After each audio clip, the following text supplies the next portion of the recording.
to do with their money, how to be aware of money, and how is money used in a similar way as a psychological tool?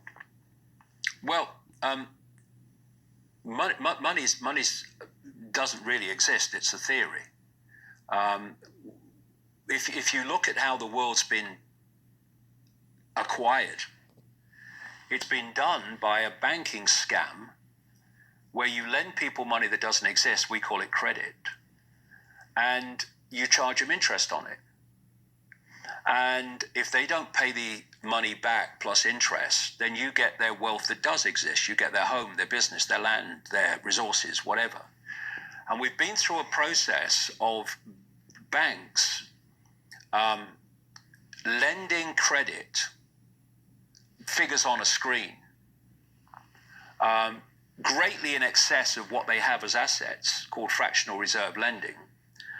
And then when they can't pay it back, because often the banks have taken actions that have crashed the economy, like in 2008, the banks then get all the things they've lent money on, the real wealth of the world. And what's happened in this process of lending credit, getting the real resources when they can't pay back the credit, has sucked the wealth of the world, the real wealth of the world, into the hands of a very, very few people, and left out there most of the rest of the population with something called money.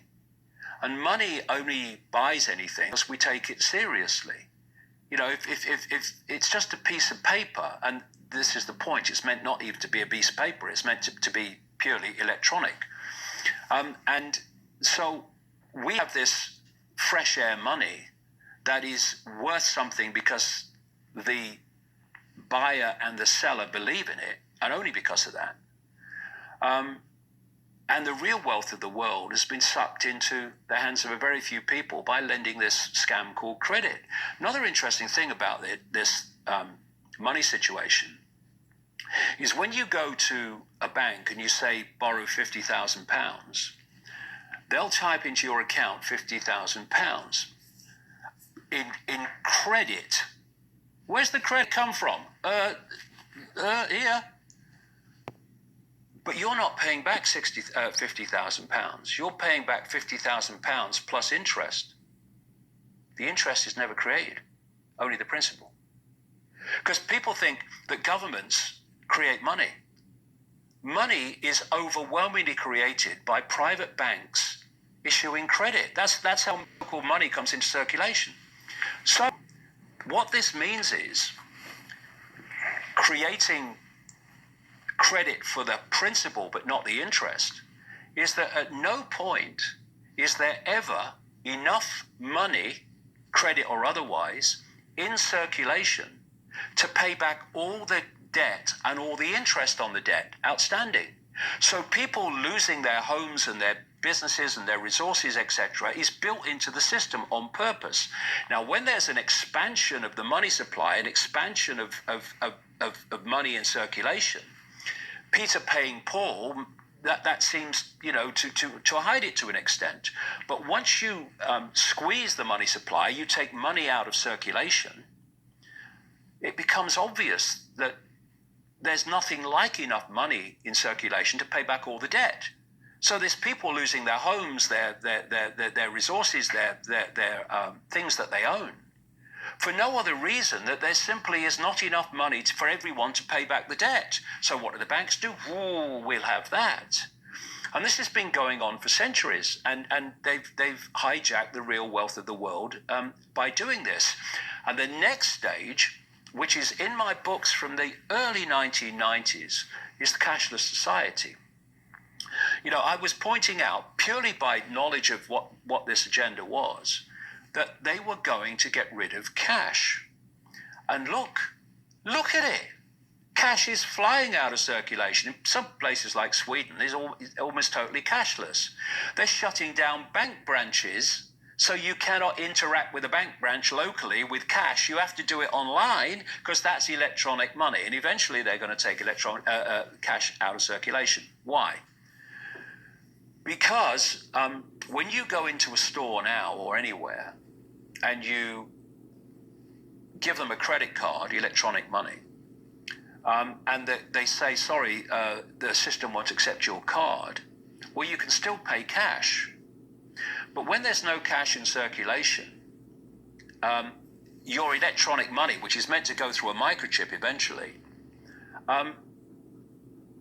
when they say the system won't accept your microchip or your card, you have no other means of purchase. So whoever controls the system is dictating whether you can purchase or whether you can't, whether you can eat or whether you can't.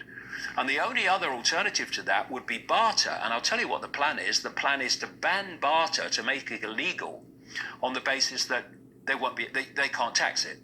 So that's along the line as well. How does cryptocurrency play into this? Well, what is cryptocurrency? Cashless society. Yeah. Now, and created by a private institution, another currency created by a private institution. Yeah, I'm not saying that there couldn't be good things with things like Bitcoin and stuff like that, as long as cash stays in circulation. That's the key. So you have an anonymous option. Yeah. Really. While cash is in circulation, you have other points of or ways of purchase. Once there's no cash and you have only cashless digital currencies, then whoever controls them controls everything. And not only that, they can wipe your bank account.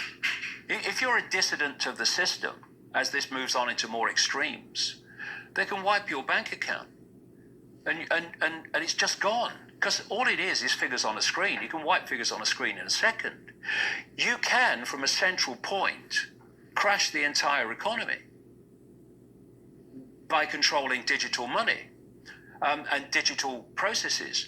And the idea eventually, problem, reaction, solution, create the problem and then offer the solution, is to have a gigantic crash, which they will instigate.